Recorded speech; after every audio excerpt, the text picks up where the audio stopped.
I was looking for some inspiration today, and I opened Google not even knowing what to type in, but Google gave me the inspiration themselves with this honoring Transgender Awareness Week. So let's go ahead and honor transgender awareness. And I'm going to read this article, make a few comments. I'm going to have to just cut myself short really fast whenever I make comments because this is just such a huge topic. I can go off the rails at any moment and have so much to talk about. And that in itself is the issue. Why are we still talking about trans stuff? Why is it this big thing? In a world that makes sense, trans issues should be a non-discussion topic because it's so fringe. And ultimately, the goal of any trans person would be to transition, to live as whatever they want to. No judgments here. I literally don't care. And to pass, and then to stop talking about it. That should be the goal of trans people, to pass and then stop talking about it and to have acceptance. They have my acceptance. I really don't care. The more you learn about Swyer syndrome, intersex conditions, where you live, the less you care about that stuff. But you see why so many other people freak out about it and do care so much. That makes more sense too. Oh, okay. You got a dog in this fight, right? This hits a little close to home to you, doesn't it? So I'm going to read this. Like I said, try to keep my comments short. That's going to be the hardest part, is me not going off the rails. One of my favorite parts of being on the Google org team is working with organizations that are advancing the rights of LGBTQ plus people around the world. First of all, why is that your favorite part of your job? Has to do with sexuality and trans people. That shouldn't have to do with anyone's job. And why are there so many organizations for this thing? It should be so fringe, but it's not. I personally know people who deal with these organizations, LGBTQ plus. There's so many of them. Hundreds of organizations dealing with sexuality. If that doesn't show you the amount of degeneracy going on today, none of this stuff, nobody cares. What happened to keeping your sex life behind closed doors? And again, the trans thing. If you're trans, your goal should be transitioning and keeping quiet about it and living your life. And you have my total acceptance for that. But when you come out screeching and, okay, see, I'm going off the rails. Let's keep reading. There are truly inspiring people in our community doing important advocacy work, and it's an immense privilege to be able to provide support to them. They are so full of themselves. This Trans Awareness Week, we wanted to spotlight two organizations, two of the thousands of organizations, guys, working to uplift trans folks. Trans Tech Social, an incubator, just the words that they use in this article, an incubator for LGBTQ plus talent, which received grant funding from Google org, and trans-owned clothing brand Life on Mars that has grown by using Google's online tools. And yeah, Google shuts down certain people and puts other people into the spotlight. Supporting trans people in tech. When the pandemic hit, Nikita Washington knew it was time for a change. She left her job in education. Yes, these people are all over education. These LGBTQ, whatever, alleged nonprofits are thinly veiled grooming organizations when they're aimed at children. She left her job in education to pursue a career in tech and soon discovered that user experience design allowed her to combine her love of both creativity and analytics. There was this is fine. Nobody should get your sexuality, your gender identity should have nothing to do with your job at all, period. And this, I have experience, and academia is just, it shows you how boneheaded these people are. I've always just had an understanding that as a teacher, you need to be completely neutral. I mean, this used to be a thing in the 90s, I believe. This was a thing that people talked about in the 90s, how teachers are supposed to be non-partial. You're supposed to come from a very neutral perspective. But it's like they don't even care anymore how obvious it is that they're not neutral. Okay, continuing. There was a problem, though. Why is this a problem? Nikita quickly realized she was often the only queer person of color in the room. Wow, very specific. Are we going to start adding? What if Nikita was in a wheelchair? Nikita was the only queer person, disabled person of color. Like, does there have to be some new rule about everybody gets a certain point number assigned to them for how disabled they are, how many labels they have attached to it?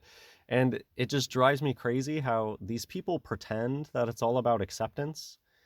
But no, what I explained to you is acceptance. In acceptance of a trans person is allowing them to transition and to shut up about it and let them live their life. That's acceptance. What they're doing is something else entirely, a clown freak show. That's not acceptance. We're supposed to be accepting, and if you want to love your individuality, why do you have to surround yourself with people exactly like you? That sounds like a cult behavior, not like loving the individual, when you demand everybody else is like you. She found herself craving the support and community of other trans people working in tech. That's where Trans Tech Social came in. It's an organization working to increase the representation of trans people in tech through training, an annual summit, and an online community. Attending the Trans Tech Summit revealed my purpose, which is to live in my authenticity as a Black trans woman. Nikita says, it was so empowering for me to see such a large representation of trans folks of all ethnicities and backgrounds thriving in tech. From that point on, Nikita started to participate in Trans Tech online community and training, and now sits on their community advisory board. Could you imagine if we could go back in time 200 years and show people what's going on right now? Since successfully applying to a recent Google Org Impact Challenge, TransTech has received $350,000 in grant funding and participated in an accelerator to help with organizational capacity building. This has helped them launch their GROW program. Do you just see all the wordplay going on here? Which combines a structured training program with one-on-one mentorship. What is going on? To help trans people create and achieve personal and professional objectives. Are trans people, this is just a question, are trans people incapable of being, what, when people say that like Democrats are the real racist, it's the same thing with this. Like, these people are really the ones that are discriminatory. Do trans people need all of this help? Like, in my opinion, if someone can be trans and just be a normal person, they don't need to be helped by organization. Why do they need organizations to help them just because they're trans? I don't understand that. We saw this stuff in the 90s with, I forget the name, but in the 90s, it was all about representation for people of color. We have to get people of color involved with everything. And now it's just, again, with trans people. Now they have to make sure that a trans person is in power. Well, jokes on the people who don't know that trans people have always been in power. Go look at Barbara Bush. Helping trans small business owners succeed online. Mars Wright, a trans artist and activist, is the founder and CEO of clothing brand Life on Mars. When Mars first moved to LA, he was disappointed by how often job interviews seemed to focus on his gender identity as a trans man rather than recognizing his artistic talents. Therefore, he doubled down and made everything about being trans, basically. This is what motivated Mars to use his YouTube channel to talk about trans visibility and acceptance, building a community rallying behind the idea that trans joy is resistance. What? In 2020, he decided to start his own business online with just one product, which sold out in less than an hour. Hey, do you see? Trans people don't need any help. There's plenty of support for trans people online until they go get gender reaffirming surgeries that become botched, and then they get abandoned and laughed at. Since then, his online following has converted to loyal customers, helping him spread trans joy. Wow, that just sounds like a bad attempt at making it seem like a good thing. What does that mean, to spread trans joy? With the help of tools, again, I just always come back to this. Should not the goal of a transgender person be to pass and to stop talking about it? If you want to be trans, that's fine, go do it. The fact that it's so clearly something that they're trying to spread, incubation, Why are these words being used? I have no problem with a free Martin wanting to live as a woman. I feel very sad for what they do to people with Swyer syndrome. It makes me very sad that if you're born with Swyer syndrome, the medical establishment treats you as a woman. I I feel very sad for those people. Uh, but to want to spread that, to want to spread transgenderism, the language here, with the help of tools like Google Analytics and Google Ads, Mars has been able to reach even more customers and grow sales. Being a small business owner can be tough, but Google's tools give us confidence.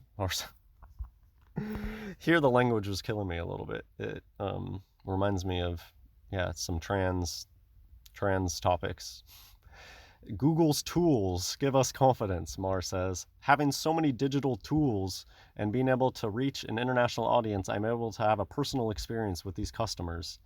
Through dedication to his authentic style and a commitment to collaborating with his customers, Mars transformed his passion and creativity into a thriving business. And a quick shout out, I think that this person is probably doing the most right now for trans awareness. My personal opinion is that this is the biggest troll. You got to have a real big pair of balls to do something like this. And shout out to the Canadian trans teacher for bringing trans awareness. God bless everyone.